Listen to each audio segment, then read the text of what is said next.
What if I told you that you could wake up tomorrow and completely silence that negative voice in your head? What if you could go through your day without that feeling of self-doubt ever again? For way too many of us, that inner voice is just relentless. It tells you you're not good enough, that you're gonna fail, that you messed up. It is exhausting, and it holds you back from everything you want to do. It's like a saboteur living in your head, and it's tricking you into believing you're not enough. But I'm telling you, your mind isn't broken. It's just been running terrible software for way too long. I am about to show you 3 2,000-year-old battle-tested challenges from actual Stoic philosophers that will help you destroy that inner critic. These aren't just feel-good quotes. These are practical, insane tools for rewiring your entire brain, created by people who faced war, plagues, and total chaos, and still found a way to be unstoppable. So stay with me, because we are going to build you bulletproof self-worth starting right now. The view from above. Make your problems feel tiny. Okay, first up, this is insane. This first challenge comes from a literal Roman emperor, Marcus Aurelius, and it's called the view from above. Your inner critic is a master of making small problems feel gigantic. You make one tiny mistake, and your brain convinces you you're a total failure. It's crazy. The critic's superpower is making you believe that your immediate problems are the most important things in the universe. The view from above is the ultimate weapon against this. It's an exercise in changing your perspective so radically, it's almost unbelievable. This challenge forces you to zoom out. I'm talking WAAAY out. Like outer space out, until your anxieties literally shrink to nothing. Marcus Aurelius, who was literally the most powerful man on earth, used this to stay sane. The guy was surrounded by chaos and war, but he wrote in his journal about how important this was. He told himself to view earthly things as if looking down on them from a high point above. Why does this work so well? Because it creates distance. When you're staring at a problem up close, it looks impossible. But from 10,000 feet up, you see it for what it is. Just one tiny event in a life that will have thousands of them. You see that your life is just one among billions on a planet that's just a tiny speck of dust in the universe. So, here's how you do it. This is the challenge. Get ready. Find a quiet place and close your eyes for just 5 minutes. First, picture yourself exactly where you are right now. See your room from the ceiling like you're a drone. Just watch yourself. Don't judge, just see. Now zoom out. See the entire building you're in. Now see the whole street with all the cars and people walking around, every single one of them with their own secret worries, just like you. Keep going. See your whole city, a giant map of lights. All those millions of people, all with their own inner critics, you're just one of them. Zoom out even further. See your whole country, then the entire planet, this beautiful blue marble floating in the blackness of space. Astronauts literally call this the overview effect, this insane feeling of awe that makes you realize how small our problems are. Now from outer space, try and find your problem. Try to find that embarrassing thing you said yesterday. Try to find your anxiety about next week. Where is it? You literally can't see it. It's gone. Dissolved into the insane scale of everything. As Marcus Aurelius wrote, think of substance in its entirety, of which you have the smallest of shares. This doesn't mean your problems don't matter, but it puts them in their place. That loud, annoying voice from a minute ago is now just a tiny whisper from a tiny planet in a massive universe. Do this every day, and I promise you will stop letting your inner critic run the show. Premeditatio malorum. Plan for disaster. Challenge number 2 is going to sound absolutely crazy, but I promise you it's a game changer. It's called premeditatio malorum, which basically means planning for bad stuff or rehearsing for adversity. Modern gurus are obsessed with thinking positive. Just visualize success. The Stoics said, no, that's a terrible idea. They were realists. They knew that life is unpredictable and can be incredibly hard. Things will go wrong. You will fail. Ignoring this is the fastest way to get crushed. When something unexpected goes wrong, your inner critic has a party. It's like, see, I told you you'd fail. You're not good enough. The shock of failure is what sends you into a spiral. Premeditatio malorum completely disarms this. It's a type of negative visualization where you calmly think about everything that could go wrong. The philosopher Seneca was a beast at this.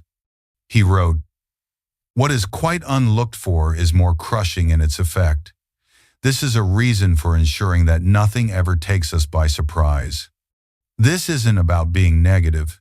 It's about building psychological armor. It's like practicing for a boss fight so that when it happens, you're not shocked. You're ready. So here's the challenge. And trust me on this. Every morning, or before you do something huge, spend a few minutes thinking about how it could all go wrong. Let's say you have a huge presentation. Don't just imagine applause. First, imagine total disaster. What if the projector explodes? What if you totally blank on what to say? What if someone asks a question that you have no answer for? Don't panic, strategize. Projector fails? You have printed handouts ready to go. You forget a point? You have notes to get back on track. Someone asks a hard question? You calmly say, "That's a great question. I'll find the answer and get back to you." When you do this, two incredible things happen. First, you're super prepared. But second, and this is the craziest part, if things do go wrong, you don't even flinch. Your first thought isn't, "It's a disaster." It's, "Yep, saw this coming. I'm ready." As Seneca said, "Nothing happens to the wise man against his expectation." You can do this with anything.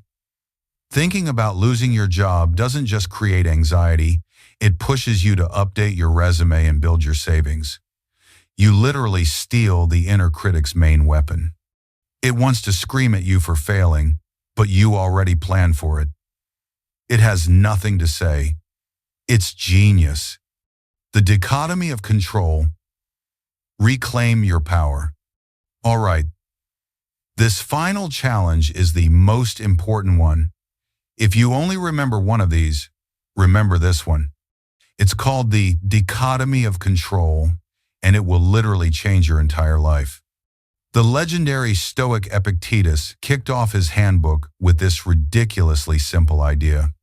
Some things are within our power, while others are not. That's it. That's the whole secret. The key to a peaceful life is just knowing the difference. So what can you control? Only two things: your opinions and your actions. Basically, your own thoughts and your own choices. What can't you control? Literally everything else. Your body, your reputation, what other people think of you, the outcome of events. It's all outside your control. Now, think about your inner critic. What does it obsess over 24/7? It attacks you for what other people think, not in your control. It beats you up for past mistakes, not in your control. It makes you anxious about the future, not in your control. The inner critic operates almost 100% in the zone of things you cannot control. It's a machine designed to make you miserable over things you have zero power over. This is where all our anxiety comes from. So here is the final, ultimate challenge. The next time you feel anxious or filled with self-doubt, just stop and ask yourself one simple question. Is this thing I'm worried about in my control, or not in my control? Let's try it. You're freaking out because you sent an important email and haven't heard back. Stop. Ask the question. Is their response in your control? No. Is what they think of it in your control? No. The only thing you can control is the work you put in and the decision not to torture yourself. So focus 100% on what you can control and let go of the rest. Your inner critic screams, "You look like an idiot in that meeting." Stop. Can you control the past? No. Can you control what your colleagues think? No. What can you control? Learning from it and how you prepare for the next one. That's productive. Beating yourself up is pointless. This isn't about being passive. It's about being a strategist.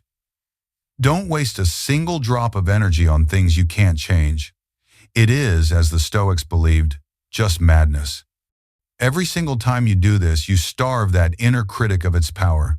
You take your power back. Your self-worth is no longer based on likes, comments, or what other people say.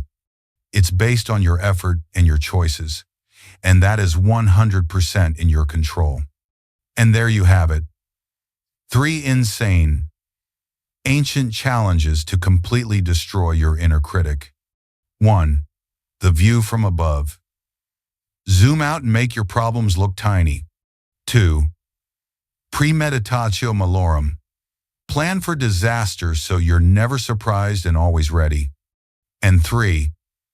The dichotomy of control. Focus only on what you can actually control. This isn't a one-time thing. You have to practice it. But if you use these tools, you can literally reprogram your own mind and become the boss of it. You can wake up tomorrow, not to that annoying critic, but to a calm, powerful, and unstoppable version of yourself.